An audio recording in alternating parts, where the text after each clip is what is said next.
Kami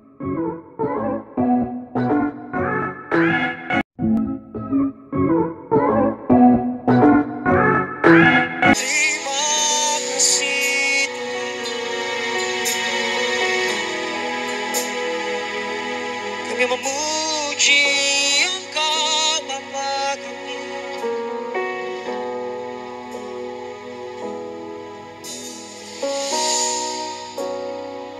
Buka hati kita saudaraku di keselamatan. Ini komitmen kami Tuhan Yesus. Mengikuti Yesus keputusanku, ku tak ingkar.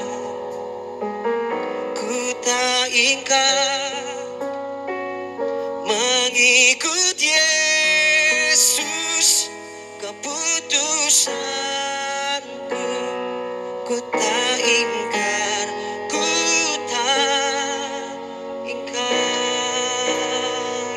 Mengikut keputusanku, apapun yang terjadi saudaraku, ku tak ingkar. Mengikut Yesus,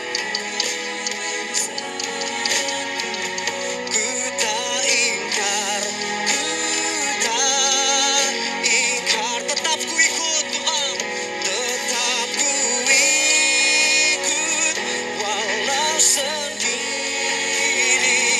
ku tak ingkar. Amin. Haleluya, tetap ku ikut walau sendiri,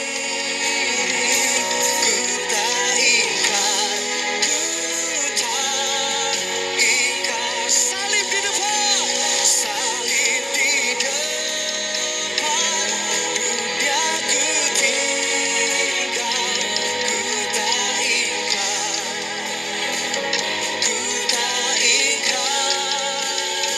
Salib di depan, dunia ku tinggal, ku tak ingkar, ku tak. Sekali lagi katakan salib di depan, salib di depan, dunia ku tinggal, ku tak ingkar. Haleluya, salib di depan, dunia ku tinggal, ku tak ingkar, ku tak. Mengikut Yesus keputusanku, ku kan setia. Mengikut Yesus keputusanku, ku kan setia. Mari jemaat Tiberias katakan, mengikut Yesus keputusanku, ku kan setia. Haleluya. Mengikut Yesus keputusanku, ku kan setia. Bersama-sama kita kasih tepuk tangan yang luar biasa bagi Tuhan kita. Bersama-sama tundukkan kepala kita bersatu dalam doa. Bapa dalam surga, dalam nama Tuhan kami Yesus Kristus, betapa hati kami limpah dengan ucapan syukur. Kami hendak mengikut Yesus apapun harganya, berapapun resikonya, dalam keadaan baik, dalam keadaan sukar, tetapi Yesus yang terutama dalam hidup kami. Karena kami tahu keselamatan hanya kami jumpai di dalam nama Tuhan Yesus. Karena kami menyadari di dalam nama Yesus ada pemulihan, di dalam nama Tuhan Yesus ada kekuatan yang baru, di dalam nama Tuhan Yesus. Setiap kami yang berharap tidak akan pernah ditinggalkan oleh Tuhan. Kami telah memuji menyembah Tuhan. Terima kasih untuk para barisan pemuji penyembah Allah yang Tuhan telah pakai secara hebat dan luar biasa.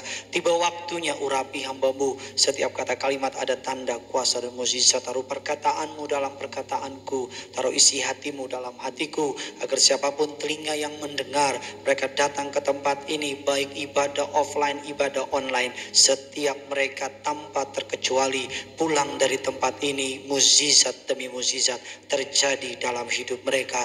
Allah Roh Kudus, Engkau dinantikan, diundang, disambut di tengah-tengah kami. Beracaralah, sederhanakan firman-Mu, buat umat-Mu mengerti. Di dalam nama Tuhan Yesus, setiap kita jemaat Tuhan yang dikasihi Tuhan Yesus, sama-sama dengan bangga kita katakan, kita kasih tepuk tangan yang luar biasa bagi Tuhan kita. Silakan duduk kembali saudara. Haleluya, puji Tuhan. Senang sekali bisa kembali melayani saudara dalam ibadah offline dan ibadah online Gereja Tiberias Indonesia. Terimalah salam dari mimbar ini. Shalom Tiberias. Masih lebih besar suara saya. Shalom Tiberias. Apa kabar semuanya saudara? Tuhan Yesus itu baik, amin. Ada banyak berkat, ada banyak mukjizat, ada banyak uang saudara. Puji Tuhan, saya boleh melihat tangan-tangan yang diberkati Tuhan Yesus. Bisa lambaikan tangan saudara. Kasih tepuk tangan yang dahsyat buat Tuhan kita. Sama-sama kita akan segera belajar kebenaran firman Tuhan. Ini yang Tuhan taruh di hati saya. Tema khotbah saya pada siang sore hari ini adalah pertolongan dari Tuhan. Apa tema khotbahnya saudara?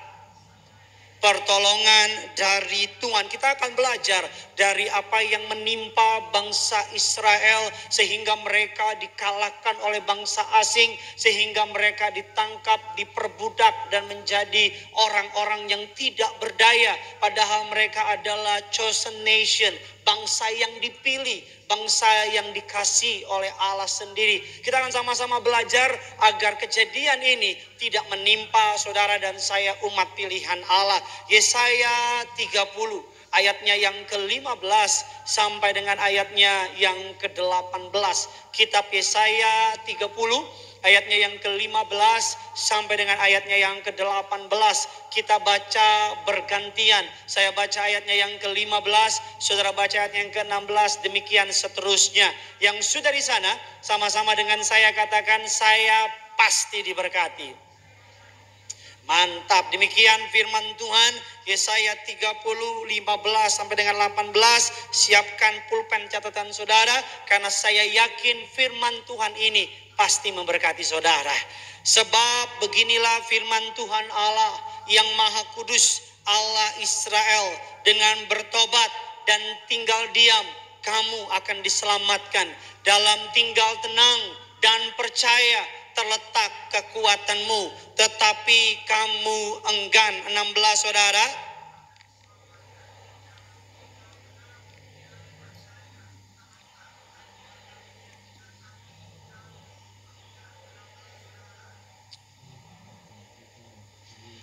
Seribu orang akan lari melihat ancaman satu orang. Terhadap ancaman 5 orang kamu akan lari sampai kamu ditinggalkan seperti tonggak isyarat di atas puncak gunung, seperti panji-panji di atas bukit. 18 Tiberias Gading Nias jemaat online sama-sama 3, 2 ya. Sebab itu Tuhan kasihnya kepada kamu, sebab Tuhan adalah berbahagialah. Sekali lagi kita baca berbahagialah. Dengan lebih lantang lagi, berbahagialah semua orang yang menanti-nantikan Dia. Alkitab mengatakan berbahagia. Sama-sama bilang sama saya orang yang berbahagia.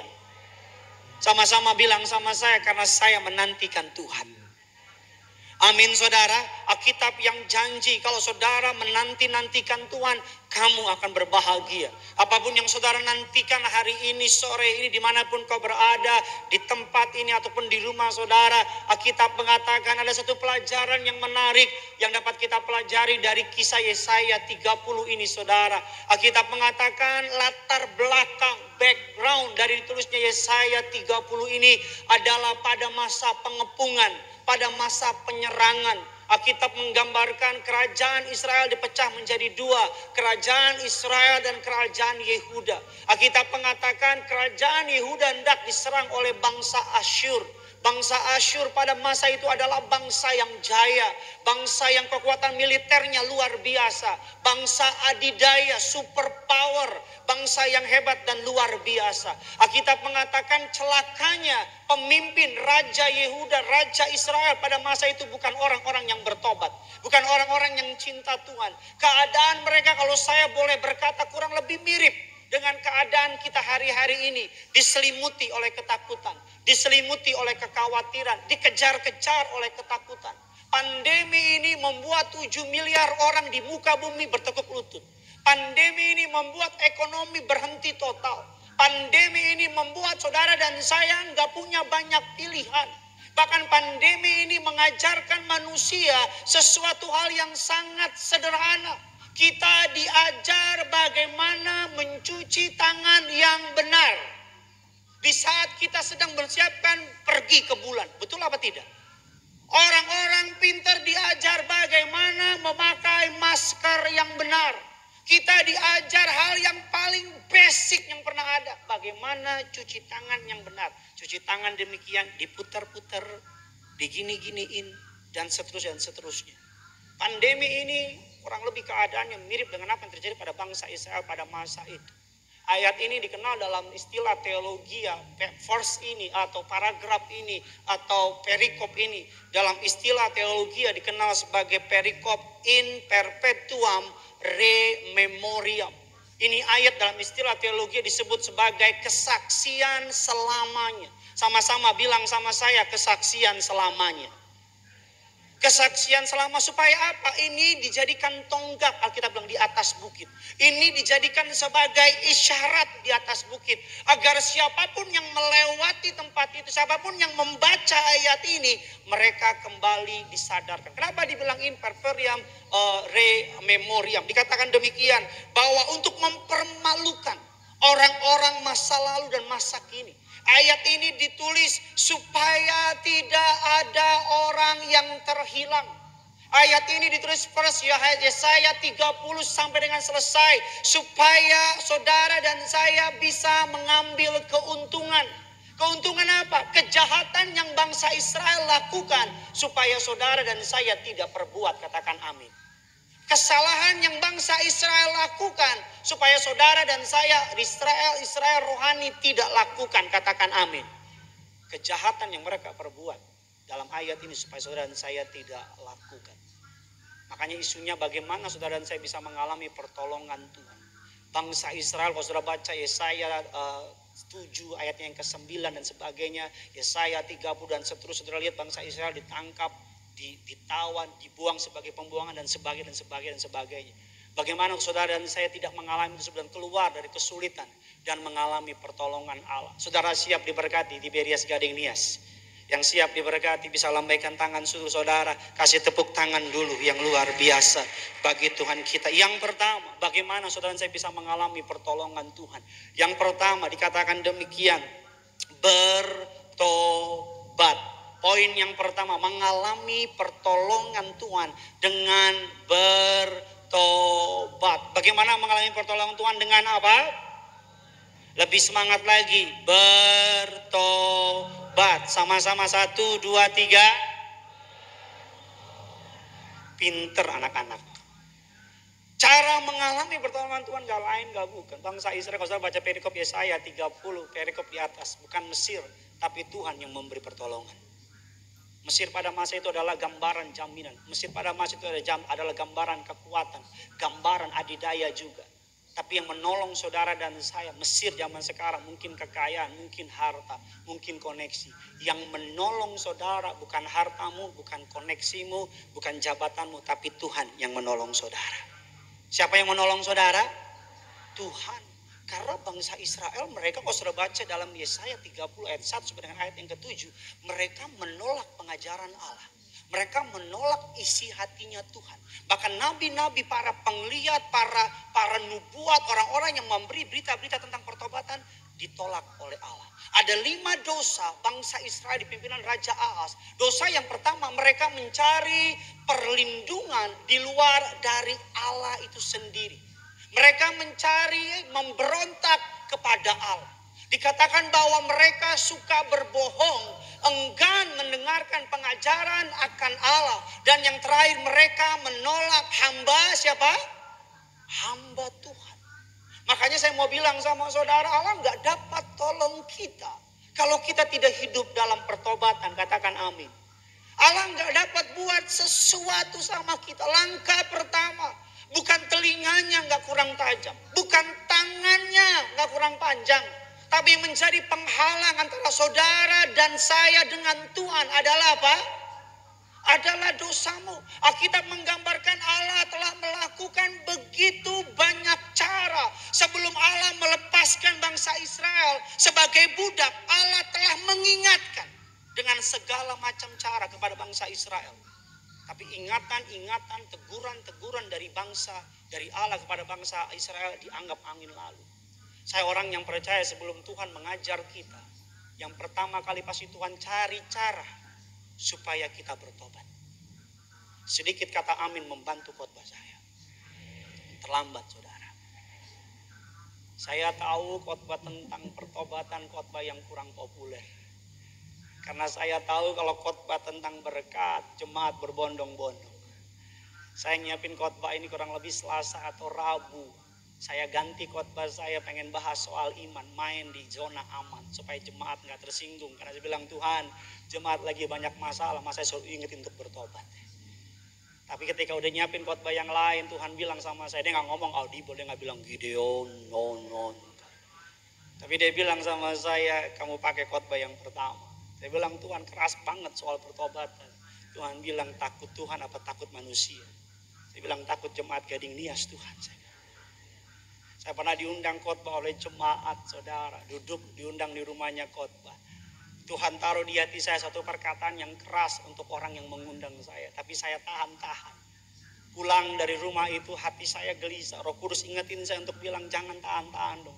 Apa yang menjadi bagian orang itu sampaikan. Kalau orang itu kenapa-napa, kamu yang bertanggung jawab. Saya telepon orang yang ngundang saya bilang, kapan lagi ada persekutuan doa? Dibilang sebulan sekali, buat sebulan 2 kali. Yang kedua, saya akan datang. Loh kenapa Pak Pendeta? Jangan banyak ngomong, gue mau khotbahin lu, saya bilang dalam hati saya. Sebelum Allah mengajar bangsa Israel, saudara perlu ketahui bahwa Allah telah melakukan segala cara supaya bangsa Israel bertobat. Ini yang saya percaya, sebelum Allah pukul saudara, sebelum Allah hajar kita, sebelum Allah melakukan tindakan yang kurang menyenangkan menurut kita, Allah telah melakukan segala upaya dengan cara yang lembut supaya engkau bertobat.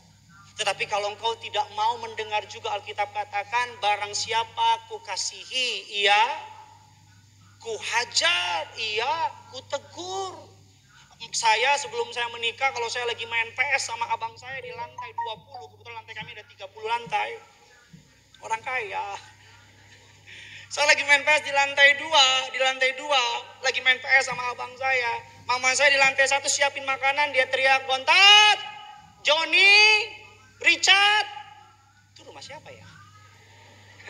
Bontat, Ucap, turun ke bawah.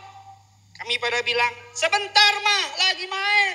Mama saya bilang lagi, turun ke bawah, makanan udah siap, nanti dingin. Saya bilang lagi, 5 menit, lagi main. 20 menit kami ingat, mama saya bilang ini kalimat ketiga, dia bilang, oh gitu ya, gak mau turun. Oke, kalau kamu gak turun, mama yang naik. Mendengar perkataan itu, iman saya bangkit. Karena kalau sampai mama saya yang naik ke atas, akan terjadi penjaraan besar-besaran. Yang pertama dia naik, dia akan namanya mama inang-inang. Yang pertama dia lakukan akan dia tempelin satu-satu. Pak, pak, pak, pak. Setelah itu terjadi perampokan, PS diambil, TV diambil, kapan dikembalikan? Sampai waktu yang belum ditentukan. Mendingan saya yang turun ke bawah. Tuhan gak akan hajar kita, Pak. Tuhan gak akan langsung hajar kita, Bu. Tuhan gak akan langsung hajar kita, anak muda. Kalau kita mau dengar teguran yang dia bilang. Tapi kadang-kadang kita manusia kena dulu baru mau bertobat. Kadang-kadang kita manusia mentok dulu baru mau cari Tuhan. Kadang-kadang kita manusia harus dikerasin dulu baru mau ke gereja. Amin.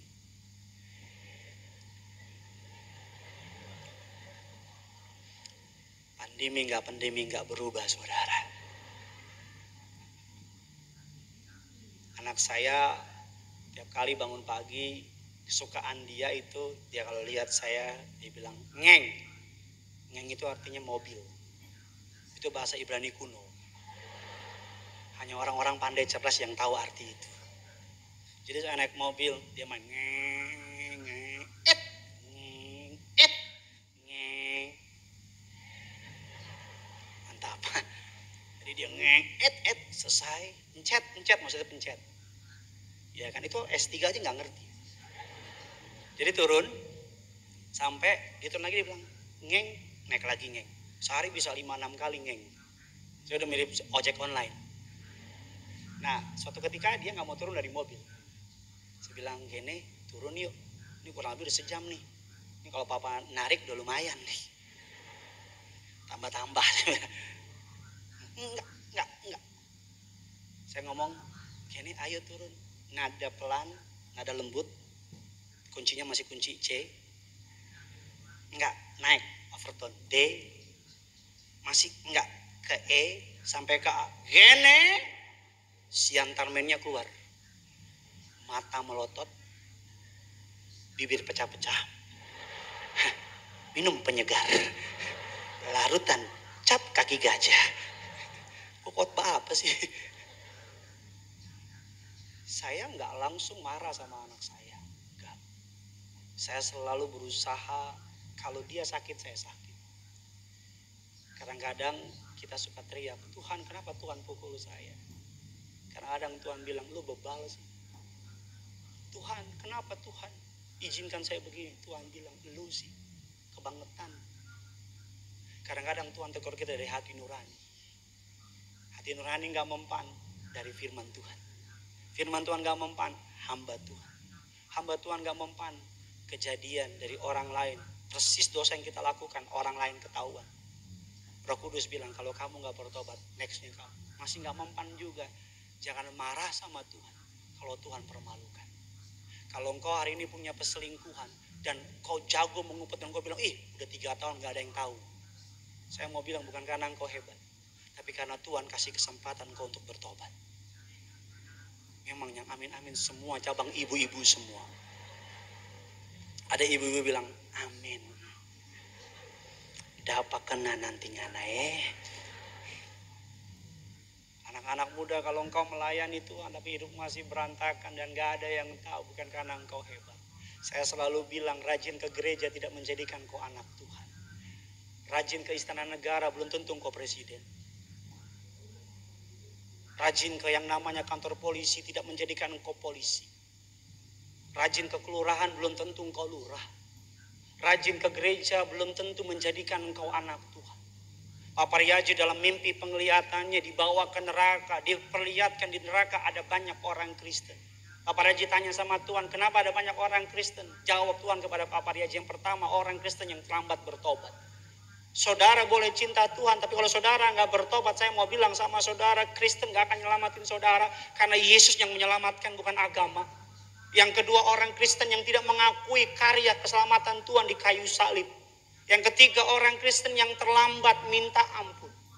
Saya percaya di neraka nanti ada pendeta. Ada nggak pendeta? Ada. MC apalagi? Choir mungkin banyak di situ. Mungkin di neraka ada nggak asyir? Ada. Selamat datang di neraka. Silakan pilih bangku yang paling panas. Lo mohon maaf, ke gereja tidak menjadikan engkau anak Tuhan. Saya selalu bilang sama saudara, ikut Tuhan di alam roh, di zona iman. Gak ada zona netral, gak ada. Tidak ada dalam kekristenan zona netral. Kalau engkau cinta dunia, kau pasti benci Tuhan. Kalau engkau cinta Tuhan, engkau pasti benci dunia. Tidak ada zona netral dalam kekristenan. Saya pernah bilang dalam khotbah saya, di jalan raya yang paling bahaya bukan jalan di kiri, bukan jalan di kanan. Paling bahaya di mana? Di tengah. Kalau enggak percaya, engkau keluar jalan di tengah. Engkau bilang minyak anggur tidak dirusakkan. Saya selalu bilang sama saudara, khotbah-khotbah mengenai pertobatan dijauhi oleh jemaat. Khotbah-khotbah mengenai pertobatan neraka, jemaat menghindari. Khotbah-khotbah tentang firman, tentang berkat, jemaat berbondong-bondong. Saya selalu bilang berkat itu pasti bagi orang percaya. Saya selalu bilang jangan kejar helmnya, kejar motornya. Beli motor gratis helm. Ada orang helmnya dibawa, motornya ditinggal. Saya selalu bilang sama saudara, lagu-lagu berkat dikejar-kejar. Lagu-lagu tentang pertobatan. Lagu-lagu tentang ujian, gak ada yang mau nyanyi. Giliran lagu-lagu berkat, kukan terbang, semangat. Giliran lagu-lagu, ujilah aku Tuhan. Saya pernah sama pendeta Alex di Dharma waktu masih jadi jemaat. Lagu, ujilah. Alex bilang sama saya, Dion Tuhan. Cobalah Gideon Tuhan, selidiki hatinya dan batin Gideon. Baru pas mataku tertuju padamu.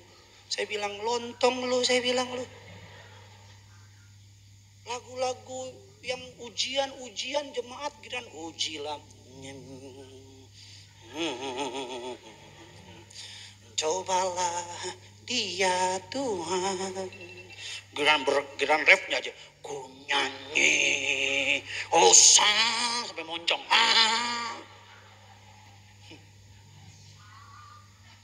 Ketawa boleh, tapi tobat bos. Dalam ya, hashtag tobat rame-rame.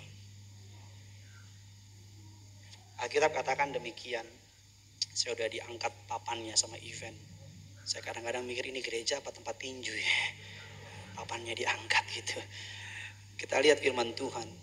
Tolong ditampilkan ayatnya. Mengapa Tuhan ingin saudara dan saya bertobat? 2 Tawarik ayatnya yang ke-7, 13, 14. Yuk jemaat Gading Nias offline, online sama-sama baca. 3, 2, 1, ya.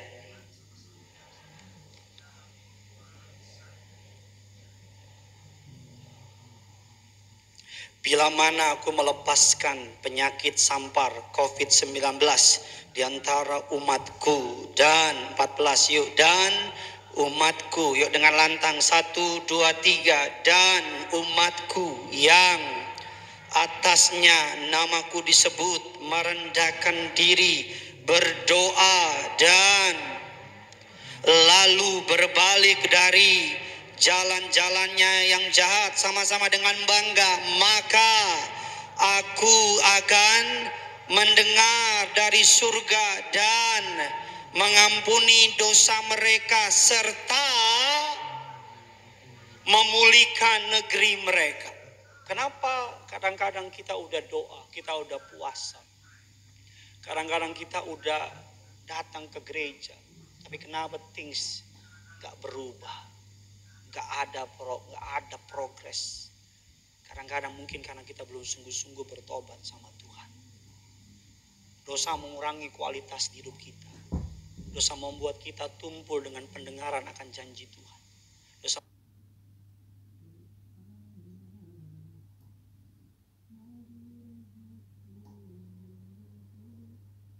membuat kita insecure. Dosa menjadikan kita santapan iblis.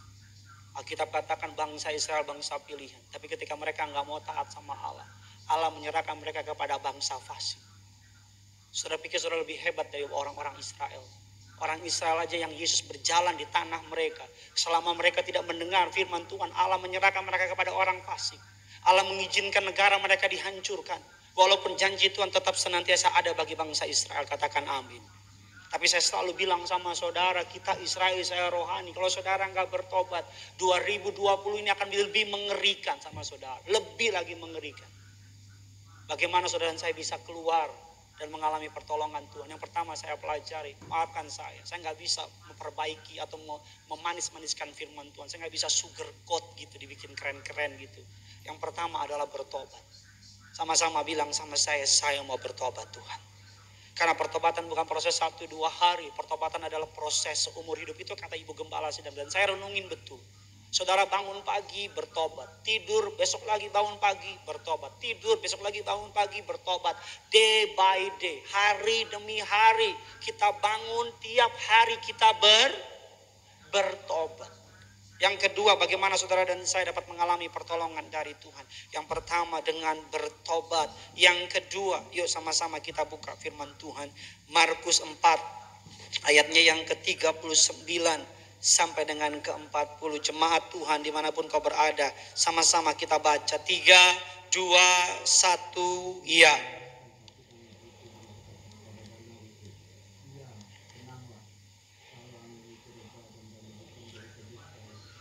Ayat 40, lalu ia berkata kepada jemaat Gading Nias, mengapa kamu begitu takut? Mengapa kamu tidak percaya? Mazmur 46 ayatnya yang ke-11, diamlah dan ketahuilah bahwa aku ditinggikan bangsa-bangsa. Ditinggikan di mana? Di bumi. 1 Petrus 4 ayatnya yang ke-7, kesudahan segala sesuatu sudah dekat. Karena itu apa? Kuasai dirimu, jadilah tenang supaya kamu dapat apa? Berdoa. Saya bisa kasih begitu banyak ayat yang Alkitab berkata in the time of crisis. Di masa krisis Allah selalu berkata, diamlah, tenanglah, ini aku. Ketika bangsa Israel menghadapi tantangan, Allah selalu berkata, diamlah, tenanglah, ini aku. Saudara, bangsa Israel, Raja Ahaz ketika dia diancam oleh Raja Asyur, dia bukannya diam, tenang, karena Nabi Yesaya, kalau saudara baca dari Yesaya 7 ayat 9 seterusnya, Nabi Yesaya telah berkata, Tuhan akan menyertai kamu, Tuhan akan membela kamu, Tuhan akan menolong kamu. Tapi Raja Ahaz memilih untuk apa? Mencari pertolongan dari Mesir. Kita katakan dalam Yesaya 30 ayat yang pertama dan ayat yang keempat, sudah baca nanti. Kita katakan apa? Pertolongan dari Mesir akan mempermalukan kamu. Pertolongan dari Mesir akan mengaibkan. Kalau saudara di masa sukar ini kau mencari pertolongan di luar dari Tuhan, siap-siap dipermalukan. Kalau saudara di masa sukar ini mencari pertolongan di luar selain daripada Allah Israel, Yesus Kristus Tuhan namanya, siap-siap saudara akan mendapatkan rasa malu. Tapi kalau engkau mencari pertolongan dari Bapa di surga, Tuhan kita Yesus Kristus, maka Tuhan akan turun tangan menyediakan pertolongan bagi saudara dan saya. Kasih tepuk tangan dulu buat Tuhan. Alkitab mau saudara dan saya untuk tenang. Alkitab mau saudara dan saya untuk tinggal diam. Alkitab mau saudara dan saya untuk jangan panik. Ada begitu banyak hoaks di luar sana. Ada begitu banyak, bahkan angka COVID-19 meningkat tajam di Jakarta. Setiap hari 400 sekian. Presiden Jokowi bilang Agustus nanti puncaknya. Makanya dengan segala hormat saya mau bilang sama jemaat Tuhan yang hadir, tetap pakai maskermu. Pak Pendeta, tapi ngap, pakai maskermu. Pak Pendeta nggak bisa napas, pakai maskermu. Nggak bisa kalau nggak pakai masker, engkau ibadah di rumah. Jangan sampai karena ketidakikutanmu kepada peraturan yang lain mengalami hukuman. Saudara masuk ke depan, nggak usah lagi salaman Alfamart. Alfamart gitu kan, selamat datang di Alfamidi. Sekarang kan semua orang begitu, selamat datang di Alfamart. Selamat datang. Jangan pakai salam-salaman lagi, apalagi coba-coba, apa kabar? Selama nggak ketemu,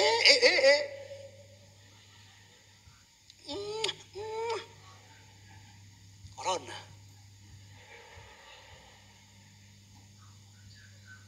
Kalau pengerja bilang, Pak maaf ya harus pakai hand sanitizer, ikutin hand sanitizer. Disuruh semprot, jangan marah. Semprot coba, emang gue tumbuhan? Nggak apa-apa semprot, saya bilang boleh Jo semprot. Tapi jangan DP muka. Kenapa? Nanti jatuh DP alis.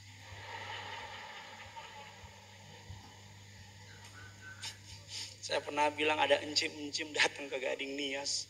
Dia bilang, Pak Pendeta, gue gereja bukannya sehat marah meriang. Karena kenapa? Disemprot sampai nyeplak. Dia nggak pakai daleman lagi, dia bilang.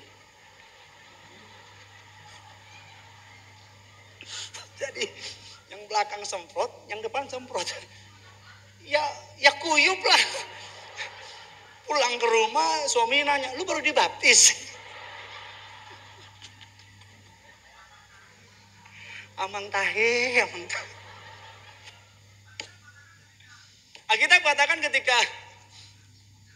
turut berduka cita sama Tuhan. Alkitab katakan ketika bangsa Israel di tanah Mesir, ada tulah anak pertama melewati bangsa Mesir. Alkitab katakan walaupun bangsa Israel di tanah Goshen, tapi mereka satu kesatuan dengan bangsa Israel. Alkitab katakan apa? Kalau ada darah di pintu. Alkitab katakan apa? Tinggal di dalam. Yang dilonggarin tuh ekonomi. Penyakitnya belum berkurang. Ke gereja karena penting kau harus datang. Tapi kalau nggak penting-penting amat nggak usah lah. Gowes-gowes sepedaan. Tapi nongkrong rame-rame 2.000 orang gitu gowes sepeda. Boleh pakai sepeda, boleh. Tapi jaga jarak. Lift, nanti 4-5 orang udahlah. Pakai lift gitu. Kalau masih pengen buru-buru, kau naik tangga. Kau capek, kau lihat jendela, kau lompat dari situ. Nyampe langsung kemana? Bapak di surga. Amin. Tinggal tenang. Yang terakhir saudara, saya udah dilihatin sama anak event. Deg-degan hati saya. Yang ketiga, yang terakhir, bagaimana mengalami pertolongan dari Allah. Yang pertama adalah bertobat. Sama-sama bilang sama saya, Tuhan mau saya bertobat. Saya aja orang tua, kalau anak saya manis di rumah ya. Anak saya manis, ngikutin kata orang tua. Tanpa dia begitu saya udah sayang, apalagi dia manis baik sama saya. Saya selalu bilang sama saudara, ikut Tuhan tuh enak banget. Lakukan perintahnya, jauhi larangannya, hidupmu di bumi seperti di surga. Yang kedua, tinggal diam dan tenang. Yang ketiga, yang terakhir, bagaimana mengalami pertolongan Tuhan. Saya doa, siapapun saudara yang sedang mengalami, menantikan pertolongan Tuhan, pulang dari tempat ini, kabar sukacita Tuhan nyampaikan bagi saudara. Yang ketiga, tepuk tangan ini terakhir buat Tuhan kita. Haleluya. Matius 6 ayat yang ke-31 sampai dengan ke-33. Sama-sama ayat yang terakhir kita baca. 3, 2, 1, ya.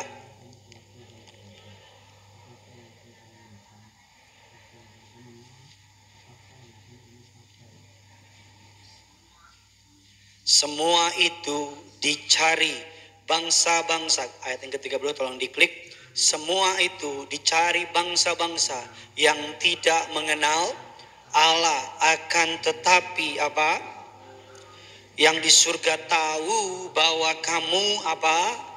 Memerlukan semuanya itu. 33 sama-sama Gading Nias dan online. Tetapi kerajaan Allah dan maka semuanya itu akan apa? Ditambahkan. Alkitab katakan tetapi Bapamu di surga tahu akan itu. Kalau dia tahu, lebih penting mana? Dia tahu apa kita yang tahu? Karena kalaupun kita tahu, kita gak bisa buat apa-apa. Tapi kalau Tuhan yang tahu, dia akan turun tangan menyediakan berkat buat saudara. Yang ketiga, yang terakhir, bagaimana mengalami pertolongan Tuhan. Saya tahu pesannya firman Tuhan ini begitu standar banget. Pak Pendeta, saya sering banget dengar cari Tuhan, bertobat, nantikan Tuhan dan sebagainya. Tapi kalau engkau gak lakukan sestandar apapun juga, gak akan ngefek sama saudara. Saya sebagai hamba Tuhan, saya rindu. Berapa waktu yang lalu di tempat ini, ada seorang pasangan suami istri.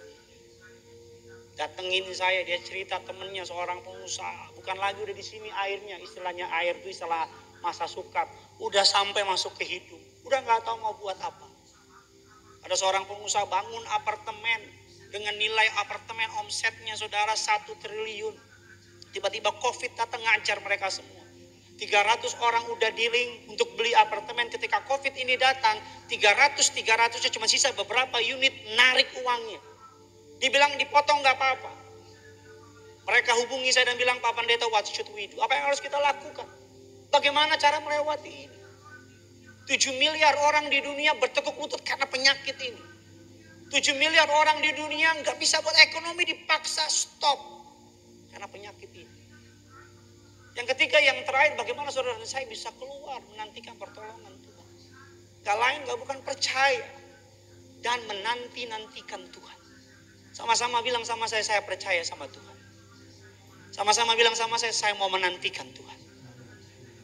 Saya tutup dengan cerita yang Tuhan taruh di hati saya. Saya selama pandemi ini COVID-19, gereja Tiberias masih ibadah online, belum dibuka. Kita ibadah live stream yang sudah lihat hari ini ditayangkan di seluruh platform lah, YouTube dan sebagainya. Jadi saya pulang ke rumah biasa jam 5. Pulang ke rumah jam 5 karena hanya khotbah 1 kali. Pulang ke rumah jam 5. Dan anak saya udah mulai kebiasaan. Saya pergi pagi sama istri saya, kan istri saya singer, saya pendeta yang khotbah. Jadi pulang udah berangkat pagi. Berangkat pagi pulang jam 5. Jam 5 pulang, anak saya udah tahu. Kalau mobil kami masuk ke dalam komplek rumah kami, dia langsung naik ke atas sofa, dia duduk di atas jendela, dia liatin mobil. Jam 5 selalu. Gak ada yang ngajarin, gak ada yang ngomong, tapi anak saya jam 5 udah naik ke sofa, dia nunggu di depan. Dia liatin, kalau ada mobil masuk bukan papanya yang keluar, dia akan bilang. Nah selama pandemi dia selalu jam 5 begitu. Dan setiap kali saya pulang, dia langsung turun dari sofa, depan pintu rumah saya, dia langsung bilang, Papa. Percayalah kalau anak saya melakukan lebih unyu dari saya. Saya gak bisa tiru dia gitu. Papa. Saya kan habis melayani ketemu orang, saya ganti baju di luar, saya mandi, saya turun, dia langsung lari peluk saya. Papa. Itu bisa 1 jam tuh saya pegang. Kalau saya taruh di bawah, kakinya dilipat di sini. Udah kayak anak koala. Ini kan mau turun gitu. Dia lihat saya, ngeng. Dan ketika ibadah online udah mulai, ibadah offline udah mulai. Saya kan biasa pulang jam 5. Atau jam 6. Terus saya kan pulang jadi malam. Jam 10, jam 11. Terus mertua saya kirimin video. Jam 5 anak saya udah nunggu depan jendela. Nungguin papanya. Saya kan gak pulang. Bukan karena lari dari rumah, bukan.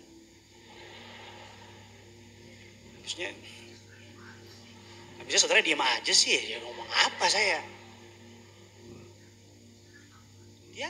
Saya kan gak pulang. Mamanya gak pulang. Kami berdua gak lari dari rumah, tenang aja saudara. Jadi dia nungguin. Mertua saya sama mbak saya, kami di rumah mbak ada 200. Orang kaya. Enggak. Sama mbak saya bilang, kene, kokomelon. Yang punya anak pasti tahu kokomelon. Yang jomblo kasihan, yang pasti nggak tahu. Kokomelon, dia suka banget sama kokomelon. Kokomelon tuh lagu anak-anak kecil, ya saudara. Jadi dia biasanya kokomelon, tapi dia nggak. Bahkan dia pernah nunggu berapa jam gitu, nungguin papanya pulang. Seminggu, 2 minggu, sampai karena udah terlalu sering, udah gak nunggu lagi karena terlalu sering dikecewakan sama papanya dia. Tapi ketika saya dapat videonya dikasih tahu, Roh Kudus kasih impresi di hati saya. Roh Kudus bilang begini, that's why kita bilang, barang siapa ingin masuk surga, hendaklah ia seperti seorang anak kecil. Dan kita bilang, Roh Kudus bilang sama saya, ini yang menanti-nantikan Tuhan, yang aku maksud seperti ini. Anak saya ditawarin makan, ditawarin nonton, ditawarin main obat tuh main bola. Ditawarin main acak, itu masak. Ya kalau saudara gak terima, punya anak sendiri lah. Urus anak masing-masing gitu. Jangan ganggu anak saya. Jadi begitu. Saya tuh lihat video itu, saya dalam tanda kutip kayak mengalami kepenuhan Roh Kudus. Kayak saya bilang, iya ya. That's why kenapa Tuhan suka banget sama anak kecil. Iya ya. Karena anak saya aja nungguin papanya yang penuh dengan kelemahan. di atas jendela. Dia tungguin mobil yang masuk. Desire-nya, kerinduannya papanya. Kecintaan dia papanya. Kalau saya udah pulang, dia masih bangun. Dia turun dari tempat tidur. Papa! Dia peluk saya. Dia bilang, ngeng. Saya bilang, papa udah muter Jakarta ojek online, Pak. Ngeng. Ngeng. Jadi saya ngeng sama dia. Ngeng. Ngeng. Dia ketawa, saya juga ketawa.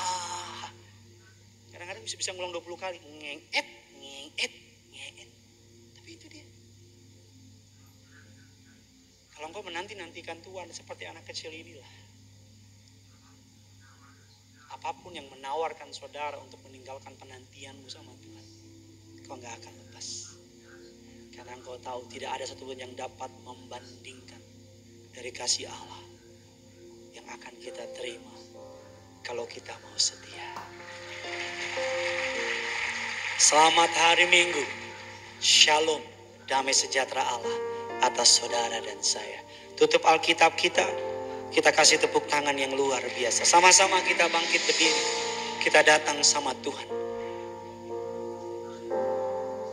Haleluya. Sama-sama kita datang sama Tuhan. Haleluya.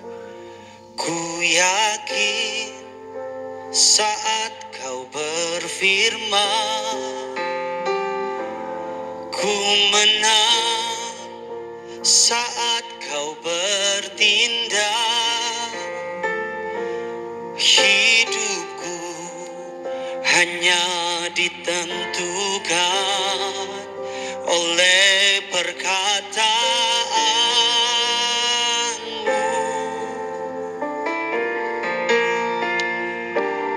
Ku aman karena kau menjaga. Ku kuat karena kau menopang. Angkat tanganmu, Gading Nias, katakan, hidupku hanya ditentukan oleh kuasa-Mu. Sama-sama angkat tangan saudara siang hari ini, katakan, bagi Tuhan tak ada yang mustahil. Bagi Tuhan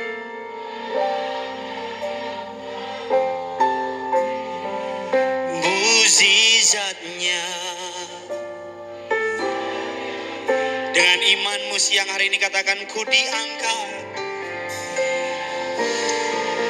dan dipulihkannya. Sama-sama kita kasih tepuk tangan bagi Tuhan kita. Sama-sama katakan, ku yakin saat kau berfirman, ku menang saat kau bertindak. Sambil angkat tanganmu katakan, hidupku hanya ditentukan oleh perkataanmu.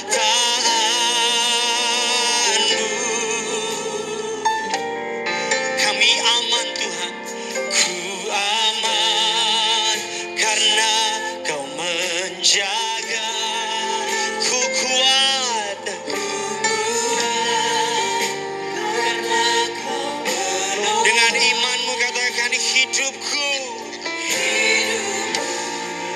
hanya ditentukan olehku. Mari sama-sama kita angkat kedua tangan kita pada siang hari ini. Dengan imanmu katakan, bagi Tuhan tak ada yang mustahil. Bagi Tuhan tak ada yang tak mungkin. Mukjizatnya disediakan bagiku. Ku diangkat dan dipulih. Oh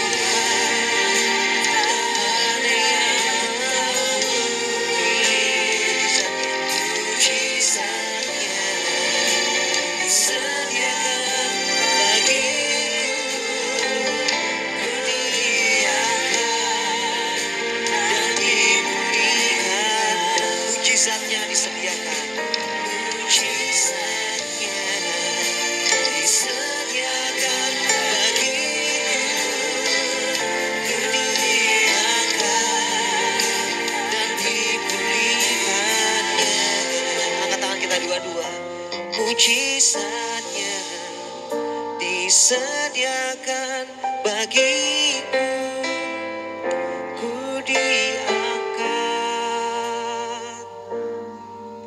dan di